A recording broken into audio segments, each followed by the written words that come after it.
now with we're going to look now at the pound, because that's the first one we want to be looking at buying it. So we're going to look initially, first of all, as I said, the first one is the Canadian, the weakest is the Canadian. So the first one we're going to look at is the pound CAD.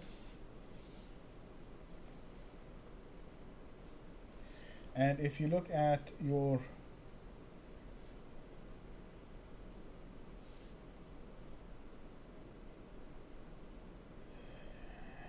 wow, that's a really noisy.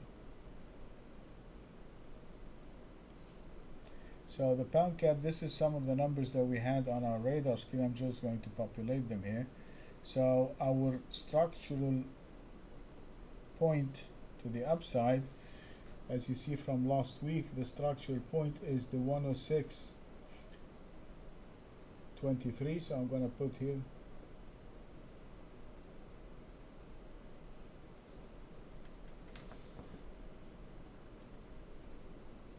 and right now you see that we have closed the week at 106.04. So we did actually come, and this is the Eugene, this is now the power of making sense out of a price value.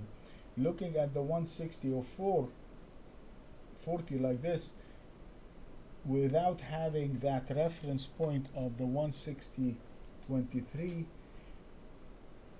did not give us the clarity that we need, that this is now a buying point. And just plotting in and putting your reference points bring things into perspective. So right now, what we had on Friday, you could see that now the pound has been pushing higher. Just in the last 5 minutes we had this kind of selling off in the last minutes, and this could be something as a late day, somebody trying to get some out of the weekend or something. So we shouldn't give it any much of a not really importance. We are only going to be sellers of the pound CAD if it trades below, and this is what you do, Eugene, so that you take the 162 and you plot it on your chart like this. Again, that brings things into perspective more. So right now this is your 10 right there. So this, we're not looking at shorting the pound CAD unless it comes below. And since I have another daily low here at 159, so this is going to be my short point. So if I'm going to short the pound CAD, my short is going to be below the 159.90, and my stop is going to be above the structural point, which is the 160.23. And on the long side,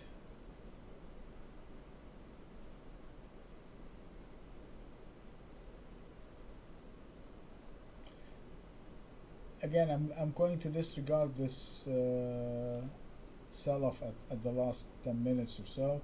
So we are going to be buying once it gets and takes out the high above the 161.12.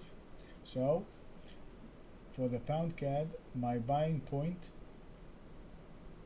is going to be, our buying point from last week is 161.77, so this time it's going to be the 161.40,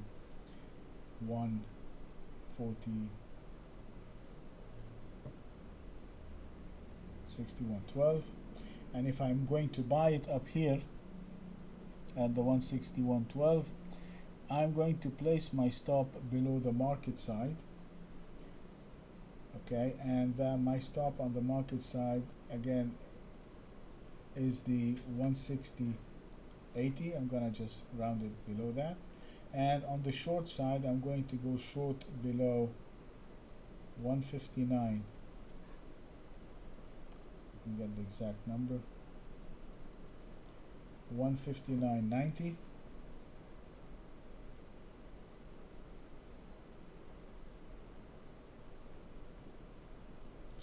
and my stop is going to be, you see the structure point from last week, the 160.23. That is going to be my stop, because if I'm going short, I don't want it to come back above the structure point.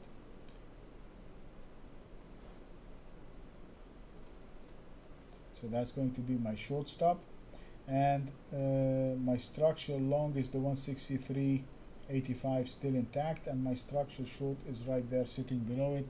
So that is my selling point.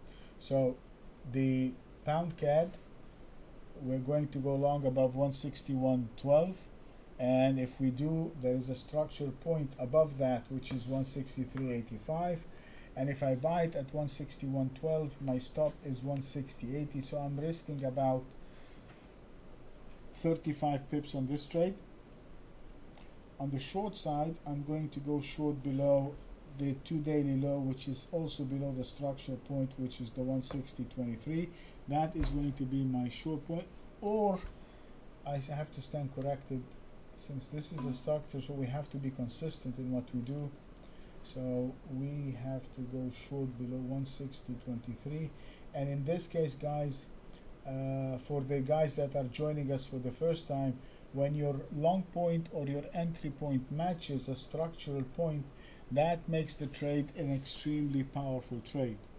So when you have a structural point, in this case like 160.23, and my structural short is 160.23, if the pound CAD comes below 160.23, when you're doing your selection, when you're doing your portfolio selection about which trades you're going to trade in the morning, the one that breaks those 2 points at the same time should be on top of your list of ones you're going to buy or sell.